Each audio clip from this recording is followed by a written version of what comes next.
Почитувани присутни, почитувани представници на Столичната православна епархия, колеги и колежки, очекуваме вечера да поминем приятни моменти ова несъпредневно предаване на нашия почитан професор Панов от Института за национална история от Скопие. Пред да му дадем сбор на нашия предавач вечера, дозволите да изкажем няколко воведни реченици, повързани с Международния ден на музеите, 18 май, кой между другото послужи и като потик толкова на празникът на музейски работници, Завода музей Столица да организира научно предаване на тема "Ослепената държава" и историографски дебати за само комитолното и неговата държава. Трябва да изтакнем дека годинашно чествуване на Международния ден на музеите е во склад со свечената програма на нашата институция, со која го обележуваме значајниот юбилеј 70 години од основањето на музејот во Столица. Значи тоа е 1952-2022. Меѓународниот празник на музеите и на музејските работници традиционално се обележува од 70-те години на минатиот век наваму. И тоа е тесно поврзано со создавањето на Меѓународниот совет на музеите во 1946 година. Во неговото обележување се вклучени илјадници музеи широм светот на юнифи и музејски институции од Македонија. По тој повод се приредуваат природни свечени програми исполнети со богати содржини, како што се тематски изложби, промоции на книги, научни предавања, конференции за развој на музеите и нивното место и улога во современите општества. Понатаму уште се практикуваат и посети на културно-историски споменици, на постојаните музејски поставки, во кои се експонирани музејски предмети и уметнички дела со исклучителни културни вредности и значања.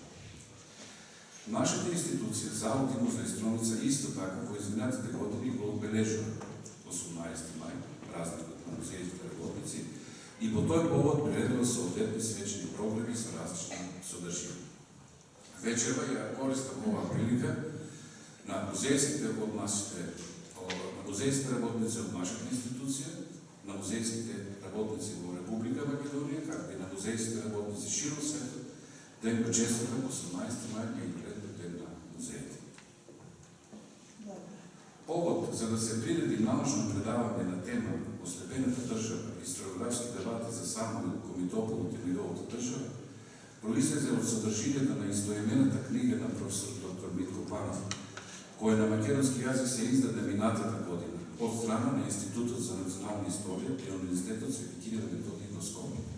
Споменатата книга на професор Панов најпрво бе објавена на англиски јазик и тоа во март месец 2019 година од издавачката куќа Брил. Станува збор за реномиран холандски меѓународен академски издавач, основан во 1683 година во градот Лајден во Холандија. Оваа престижна издавачка куќа во светски ранги своји канцеларии има и во Бостон, во Соединетите Американски држави, во Падерборг, Германија и во Сиднеј. Посебно напоменуваме дека вечерашно предавање представува прво промовирање на оваа вредно и исклучително значајно историографско дело во Македонија. Книгата "Ослепената држава" историографски дебати за Самуил Комитополот и неговата држава од професор доктор Митко Панов презентира нов поглед за историско спознање на Самуиловата држава, граден врз основа на оригинални, современи историски извори, како и врз основа на најновите истражувања поврзани со оваа тема и со оваа проблематика воопшто. Авторот во неа иницира темелна ревизија на традиционалниот наратив и интерпретацијата на историјата на Самуиловата држава, на нејзиното потекло, на карактерот, идентитетот и слично. Тоа во суштина значи преиспитување на модерната научна интерпретација на Самуил Комитополот и неговата држава, која се заснова главно на византиските извори и на терминолошката конструкција и соодветната доктрина, осмислена во склад со византиските политички и црковни интереси. Станува збор за византиска идеолошка конструкција конструкција, односно за византијска фикција на Самуиловата држава, која во реалноста воопшто не постоела. Во суштина, најновата книга на професор доктор Митко Панов ни покажува дека традиционалното истражувачко гледиште за Самуиловата држава, која произлегло од византијските извори, представува искривена слика потикната од византијската императорска риторика и од незината идеолошка пропаганда.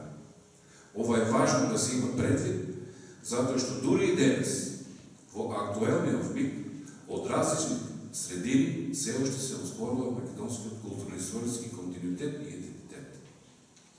Почитувани присутни, дозволете на крајот од ова наше кратко воведно излагање пред вас да презентираме и елементарни биографски податоци за авторот на вечерашното наше научно предавање. Професор доктор Митко Панов е редовен професор во Институтот за национална историја во Скопје. Неговите истражувања и предавања опфаќаат историја на Византија, историја на средновековна Македонија и на Балканот, историографија на Балканот, средновековна и модерна. Моментално, истражувачкиот фокус е вклучува византиската историографија, етнографската и концептуална представа за Македонија и Балкан. Заземал повеќе наставни позиции. Професор на втор и трет циклус на студии во Институтот за национална историја во Скопје, професор на втор циклус на студии на Универзитетот Евробалкан Скопје, професор на втор циклус студии на правниот факултет Јустинијан I на Универзитетот Свети Кирил и Методий, како и на додипломски студии на Факултетот на образовни науки Гоце Делчев. Бил визитинг професор на покана на Универзитетот во Глазгов во 2008 година и Универзитетот во Флорида во 2015 година. Раководител на студентските групи на втор циклус на студии при Институтот за национална историја. Во два мандати бил член на Советот на Институтот за национална историја. Во периодот од 2013 до 2015 година бил ВД ректор на Универзитетот Евробалкан Скопје. Од 2016 до 2020 година бил член на Сенатот на Универзитетот Свети Кирил и Методий во Скопје. Председател е на Сдруженијето на историчарите на Република Македонија од 2021 година. Професор Панов учествувал на многобројни меѓународни конгреси, симпозиуми и конференции, што вклучува и председателство на меѓународни организацијски комитети. Активно бил вклучен во голем број меѓународни истражувачки и образовни проекти. Реализиран студентски престои во Лондон, Глазгов, Виена, Софија, Рим, Ватикан, Кајнсвет и друго. Бил директор на повеќе меѓународни летни школи од областа на византијските и средновековните студии.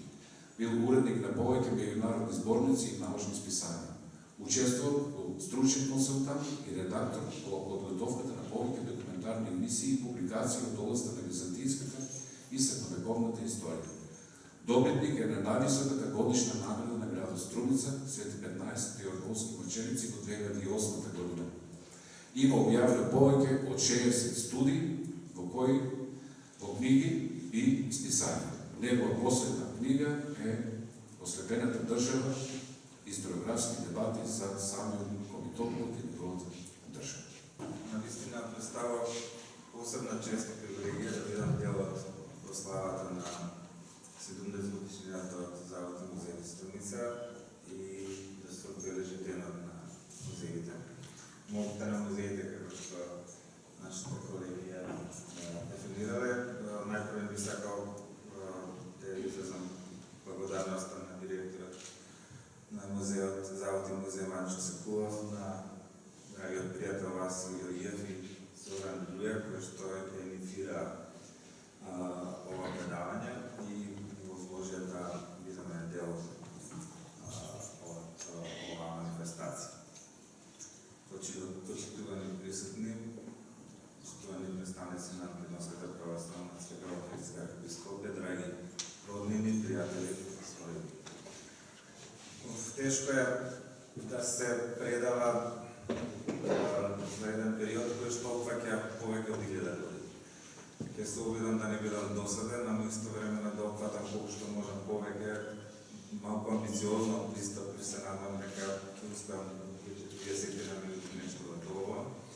Меѓутоа ќе пробам, ако сум многу долг, супругата ќе ме прекине. Тука на насловният слайд дадов неколку елементи кои што се содржани во книгата, кои што рефлектираат токму тој период на 1000 години, кои што ќе ги имам прилика да ги погледнеме. Ќе почнам со Византија. Спомна Васил за идеолошкиот концепт на Византија, бидејќи главниот елемент или главната интерпретација и слика која што дојде за само основната држава е од Византија. Византија, тоа е друго прашање, бидејќи Византија како Византија исто така конструиран термин, поадекватен е да биде Римска империја, меѓутоа еве ние го користиме како Византија за да диференцираме од Рим.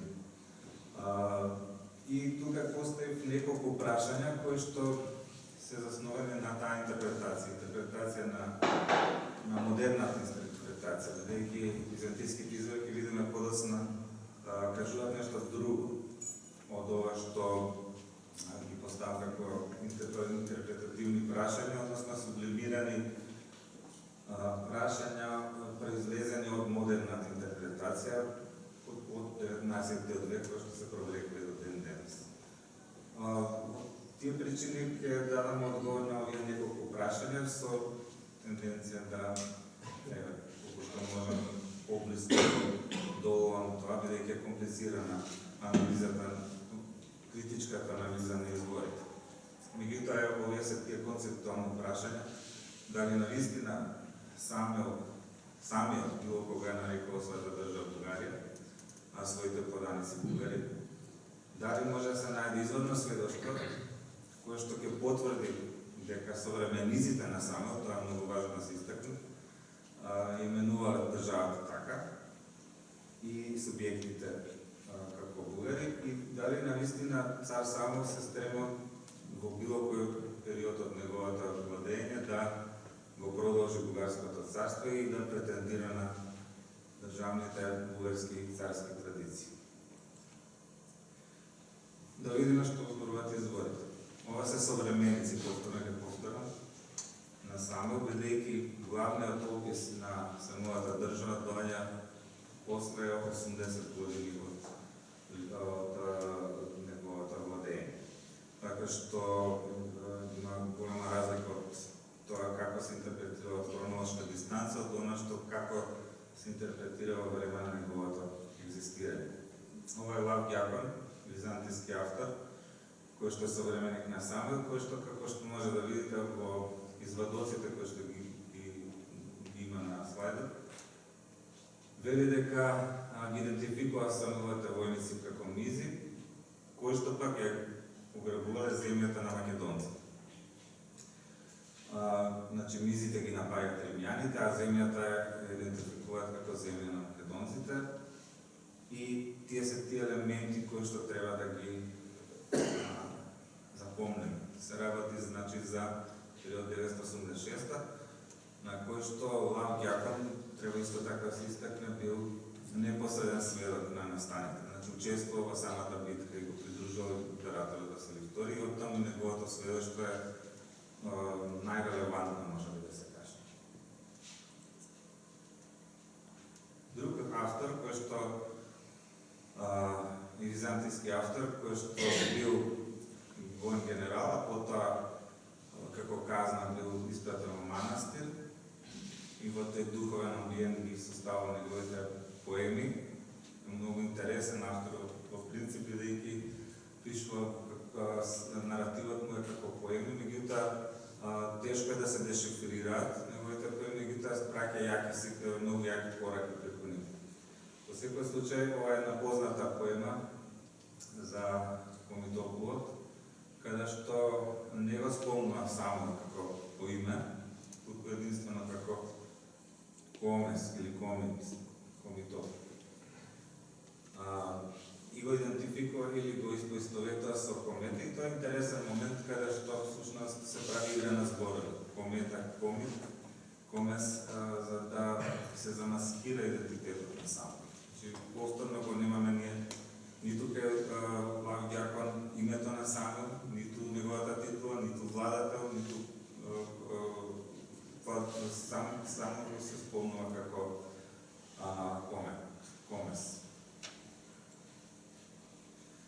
Повторно Јован Геометар, имаме две поеми за востанието и за плячкањето на неверците, каде што војската сега се ја идентификува како скити. Значи, војската на скитите поминува низ западот, замисли на територијата на Македонија, како низ својата тковина. И повторно го имаме терминот македонска земја. Боруваме сега за уште еден автор, паралелно со Лав Јакон, кој што зборува дека македонската земја го покажа блесокот на новоизградените звезди. Значи, звездата повторно помитопуват, кометата со звезда се идентификува. Во секој случај, важно е да се види дека всушност она што за византиците било вклучно во овој момент е тоа што самата војска идентификуваат или со низи или со скити, меѓутоа доследни се во идентификувањето на земјата како македонска или земја на македонци. Нема тука бугари и слично. Уште една поема се однесува на повторно сега на мизите, мизиски стрел. Значи, едноставно се барата со два термина скити и мизи, кои се стереотипни класични термини со кои што се идентификуваат непријателите, кога не сакаат да го откријат идентитетот од една страна, што дефинитивно само во истото случај, меѓутоа од друга страна за оние кои што не биле признавани од Византија. Тоа е многу важно, бидејќи има голема разлика меѓу самата држава и Бугарското царство, кое што било ликвидирано 1971 и Бугарската патриаршија, во чија што легитимирање учествувала Византија Константинополскиот патриарх, меѓутоа за само тоа не постои. Самата држава екзистира очигледно независно и од Византија, од Бугарија, и како таква и е дефинирана во овие текстови. Затоа немаме ниту титула само, ниту име. Уште еден извор, Јован Мелитена, кој што е фиктивен епитаф за никој фолка, нема да заморувам околу тоа што представя епитафот. Битно е дека повторно се работи за овој период, време владењето на Само, современиците, во кој што се спомнува повторно скитите, се не трпели да колат, значи се мисли повторно на самата област. Ово е едно писмо кое што го открив случајно во литературата. Меѓутоа не беше користен воопшто во контекст на самата држава. А во случај станува збор на писмо, официјално писмо од император Василий II од 996 година, во кој што глав митрополитот од Сината му се обраќа директно, значи во писмена кореспонденција. Ова е многу важен податок, бидејќи рефлектира официјалната позиција на црквата и на императорот. Значи ова е веќе официјално, на официјално ниво, каде што првпат се спомнува епитетот за Василий II Скитикус, или дури несвојствено или за митрополит во тоа време му се обрека да не поштеди ниту еден скит, дури не малото момче кој мајка му го носила својата утрова. Значи, зборуваме за тоа колку сериозна била самовата војска во тоа време, меѓутоа истовремено го имаме повторно овој термин скитикус, кој што се однесува е апелација за Василий II, произлезена од тоа што се војува со самовата војска. Нема бугароубиец, така нешто не. Епитафот во стихови на Василий II, кој што би требало да претпоставува дека епитаф подразберен е направен надпис во стихови, во кој што треба да содржи таа вечна порака на императорот, како сакал тој да биде запаметен. Значи, лично тој како сакал да биде запаметен во вечност. Повторно, ако може да се види, тука се скитите со однесено самата врска, значи зборуваме ова за победите, по кој што Василий II бил станал познат, а една од најпознатите победи се против самата војска. Повторно ги имаме скитите и официјалната претходна апелација, скитикус. Аз од самото тоа ги го стекнувам легитимитет. Сега се префрламе на прашањето од каде сега Бугарија или бугари.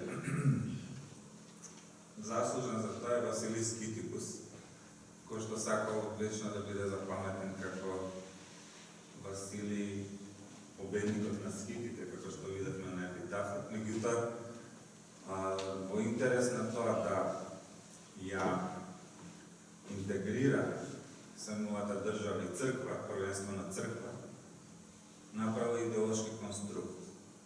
Прво, како што е освоил самата држава, од скитискус, нели видовме дека таа се скити, мизи, независно. Таа територија ја именува Бугарија. Тоа е административна и црковна име, меѓутоа не е име како што се однашало, односно не произлегол од името на некакви бугари. Туку едноставно тоа е вештачки конструктор што Василий II го земал за да го именува оваа територија. По исто време, например, во Бугарија ја именува Паристрион територијата и другите територии на Балканот исто така ги променува со антички римски назив. Меѓутоа, во однос на Македонија се прави преседан затоа што во случајот се зема како термин Бугарија. Зошто е тоа така? Се обидов да дам одговор. Тоа е затоа што видовме нема влијание никакво Василий II, ниту Константинополската патриаршија врз Самуил и самата црква, кој што регистрира наполно независно, а истовремено 1971 ги ликвидирала Константинополската патриаршија и бугарската држава, за да создаде чувство или привид на идеолошка доминација, па што не постоела во суштина. Василий II прави многу добро осмислен чекор, со тоа што преку сигилиите, кои што се наменети како привилегии на Охридската архиепископија, со кој што се потврдила автономниот статус на самата црква како Охридска архиепископија и се продолжувале економските привилегии од само да направи некаков привид на идеолошка доминација. Значи, прво што е важно со првите, пошто се 3 сигилии, првата сигилија се потврдува евидентно, се потврдува автономниот статус на самата црква, независно од Константинополската патриаршија, под директна надлежност на императора. И тука се спомнуваат продолжувањето на економските привилегии од само. Нема друг владател кој што се спомнува. Само. Не е последниот владател, да кажеме, нели Јован Владислав, па да има некоја логика дека ги продолжува традициите или привилегиите, туку само е во фокус.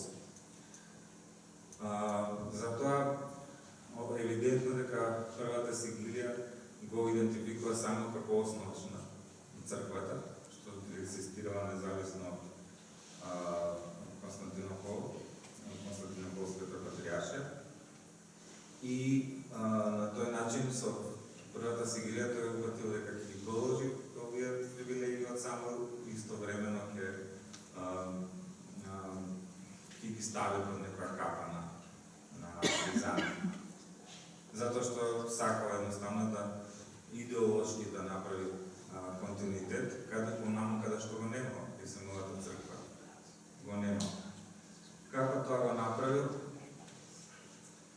Во втората сигилија требало да регулира вклучување на други територии под юрисдикција на Охридските архиепископи. Во сигилијата стои дека всушност тоа е на барање на Охридските архиепископи. Значи сега зборуваме чиста првата сигилија, чиста само, кај што се дефинира статусот и юрисдикцијата на Охридските архиепископи.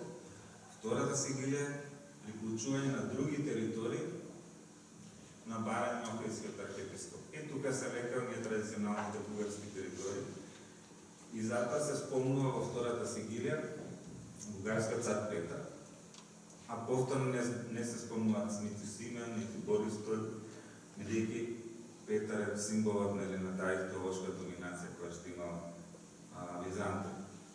На овој начин се маркира таа територија која ја инкорпорира дополнително во рамките на Охридската архиепископија. Она што е индикативно, што оваа втора сигилија само не е спомнат со титула, туку единствено царот Петар, што повторно имплицира дека титулата не му била призната на само, односно се бил сметнат за нелегитимен владетел на независната држава и црква.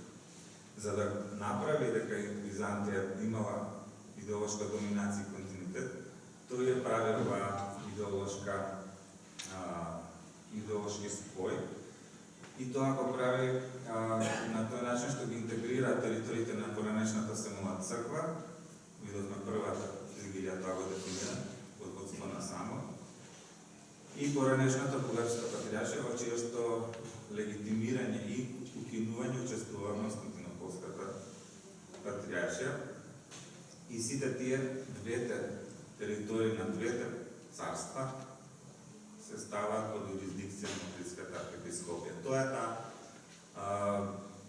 анализа на двете сигили и тоа многу јасно го кажува на овој последниот пасус, каде што тој вели дека таа земја беше подредена од Бога, чија што одобрено ќе го помогна соединувајќи ги поедно поделените делови. Значи, он ги соединува двете територии, посебни двете цркви од юрисдикција сега на Охридската архиепископија, односно создава, го враќа редот кој што постал, кој што бил нарушен со отпадништвото на само. Ова го спомнавме, сега само за да биде, да ја засили таа идеолошка доминација, прави една чисто, според мене, фиктивен или како измислен трансфер на архиепископија од ликвидираната бугарска патриаршка седиште од Ристав, па потоа како тој архиепископ се сел преку Софија, Меглен и го нашол во Охрид. Ова е чисто, еве во денешни услови нека да ви кажа дека некој се селил, па врз основа на тоа стекнал легитимитет, е малку недоволно убедливо. Меѓутоа, императорот може се да каже во тоа време. И ова е чисто, врз основа на овој конструкт, ова вештачки измислен трансфер на архиепископи, се создава тој впечаток дека имало некаква врска меѓу самата држава, самата црква и бугарската патриаршија, и тоа е тај линк кој што го користи модерната интерпретација за да ја поврзе самата држава со бугарските традиции, што не било случај. Видовме дека апсолутно само независна влада од Византија, бугарската црква и држава била ликвидирана 1971. Тоа е неспорен факт.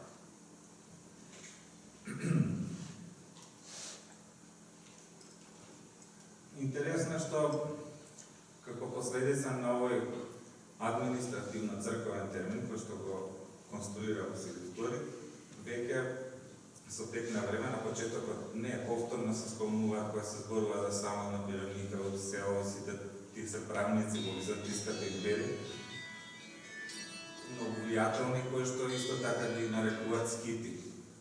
Во нивните немам време тоа се да го елаборирам, меѓутоа во принцип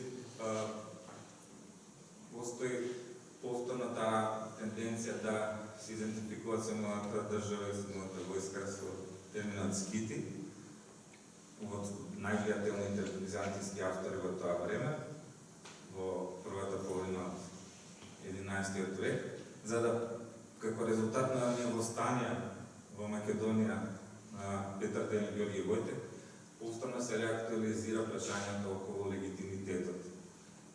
бидејќи востанијата од тоа време се повикувале на самите левици. Оно што е интересно во тоа време е дека се прави, византиските автори прават јасна дистинкција меѓу Бугарија, терминот кој што се однесува на административна територија, и словените кои што според нив живееле на овој простор. Затоа на крајот доаѓа Скилица, Јован Скилица, кој што на крајот на 11 век го заокружува тој идеолошки конструкт, односно пишува да се под перспектива на повеќе децени и го конструира веќе со него се утврдува овој термин од Бугарија, што се проектира всушност за самата држава, иако во време на незиното екзистирање не постои зборување за административниот термин Бугарија. Бидејќи сега веќе за Византија во крајот на 11 век тој веќе бил етаблиран термин, значи прифатен веќе во комуникацијата и проектиран дури и за претходниот период кога современиците не го користат. Како резултат на создавањето се преминуваме еден век подоцна на појавата на новата влашко-бугарска држава, конкретно на 12 век, се Византија го конструира терминот бугаровец. Интересно е, бидејќи сега се повикува тој славен владетел да се бори меѓутоа против бугарите кои што ја формираат новото бугарско царство. И тука се постана во современиот модерните интерпретации го користат безрезервно овој извор, иако тој бугаровец тој не познат по тоа додека живеел. И тупак сакал да биде запаметен. Како тоа, меѓутоа интересно што тој анакрон термин Бугарија, кој што го самиот го конструира, стана познат по тоа. Тоа е судбина. Бугарофтон. Да.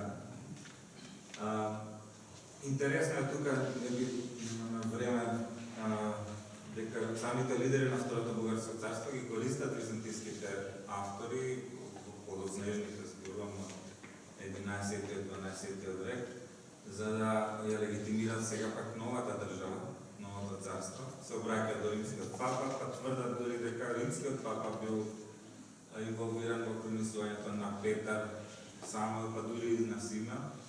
Тоа го прави Кален. Меѓутоа тоа очигледно исто така е не можело да биде, бидејќи се знае дека Петар бил пронесен од Византија и Симеон, за Самуил единствено не знаеме.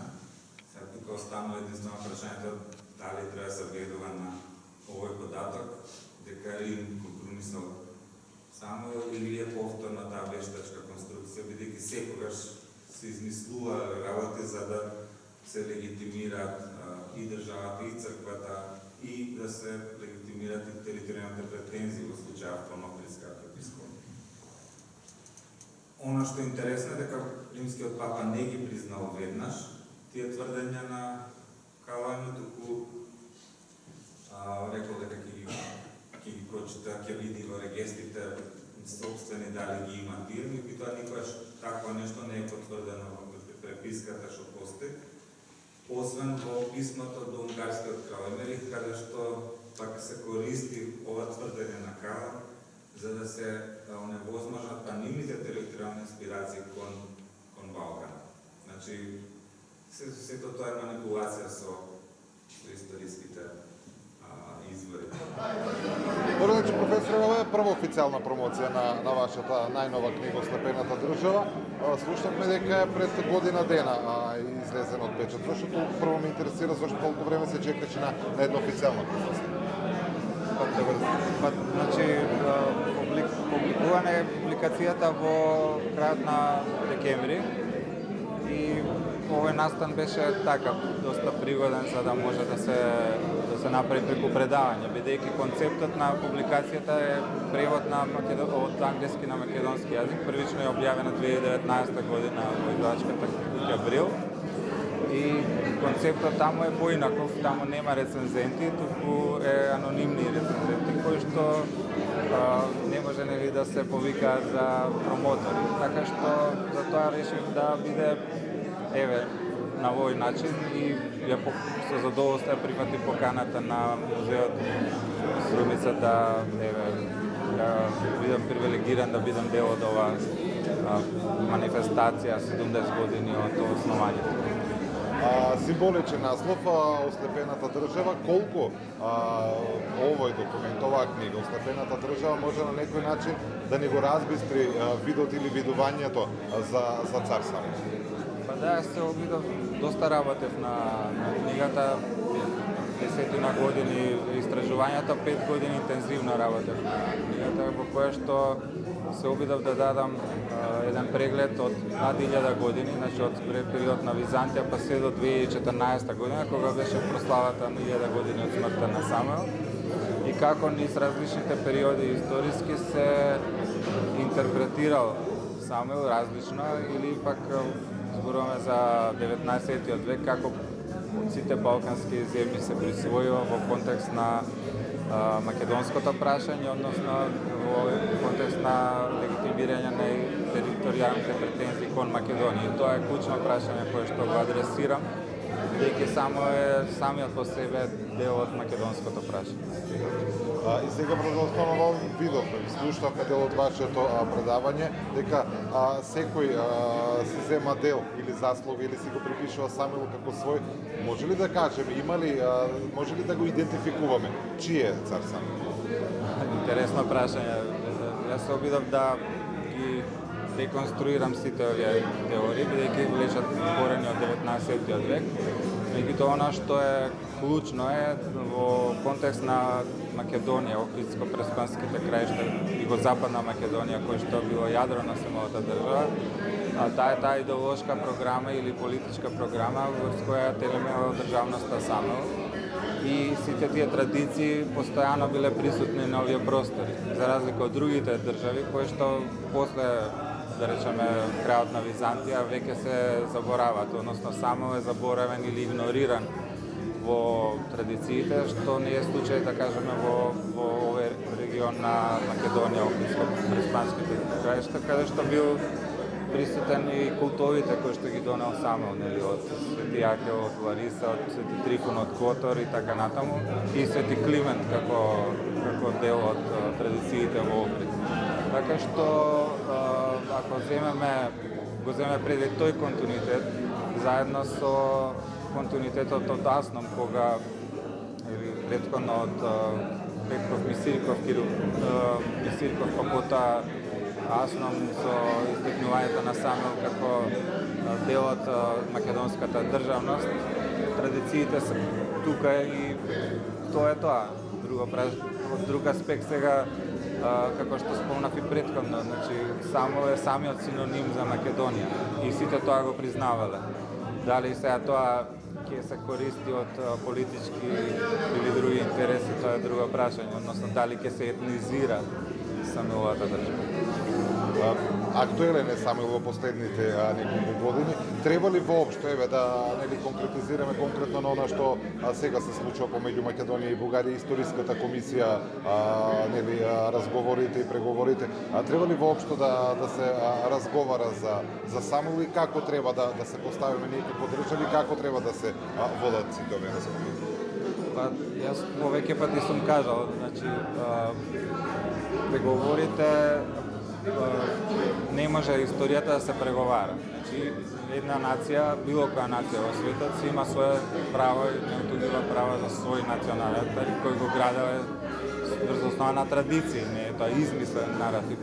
Така што јас не гледам некој друг случај, освен Република Македонија, да биде соочено со ваков тип на некакви преговори, и тоа наложени од политички договори, што не кореспондира апсолутно со карактерот или природата на науката, како наука, историската наука.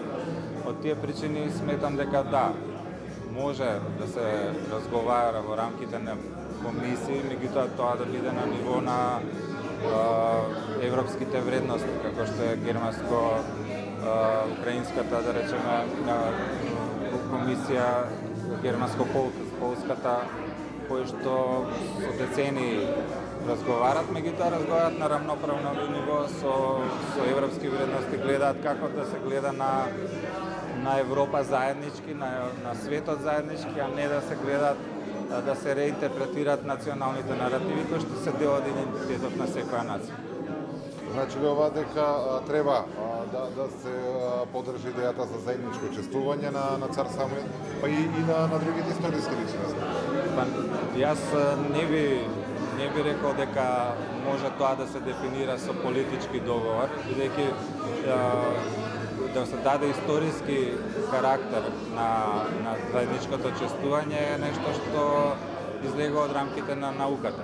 Значи, зборуваме сега на политичко ниво, односно ние имаме, да речеме, за Кирил и Методи заеднички политички чествувања, па дури имаше и заеднички посети на цар Самуил во Софија, колку што се сеќавам 2017 година, меѓутоа тоа можат политичарите од политички нивни причини да го прават, меѓутоа историчарите не можат да учествуваат во легитимирање на некакви политики на заеднички чествувања, бидејќи прашањето е што заеднички се чествува, тоа е суштината. Значи, мислам дека треба историјата во вистинска смисла да се остави на историчарите, има многу форуми научни, има здруженија кои што може да дебатираат околу ја прашање, да не под политички диктат и во некаква политичка рамка која што треба да резултира со, јас би кажал, деетнизација на македонскиот народ во историска смисла. Само уште едно прашање, ако гледаме тоа што во моментот се случува, рековте дека вие треба да се разговара во делот на науката и на европските вредности. Во моментов некако како да не одат во таа насока разговорите и преговорите, можно ли е некакво решение и напредок во тоа што се случува сега кога станува збор за двете комисии?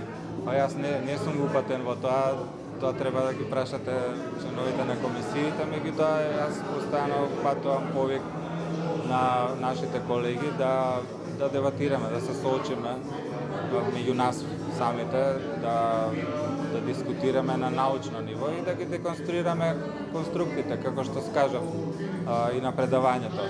Ние се соочуваме со конструкти од 19 век, кои што сега се, да кажеме условно, преку политичките договори се наметнуваат како историска вистина и како единствено правило национален наратив на една нација наспроти другата нација. Односно, треба едната нација, македонската, да прифати друг наратив за да влезе во Европската унија. Како што, впрочем, Чешка и Словачка јасно и недвосмислено покажа дека Европската унија не смее да биде судија за тоа што ќе биде историска вистина и ја префрлија, условно кажано, топката на билатерален план. Прашањето е сега дали Република Македонија или политичкото раководство ќе се согласи на такво нешто што во рамките на Европската унија не се третира како нивни критериуми или вредности европски.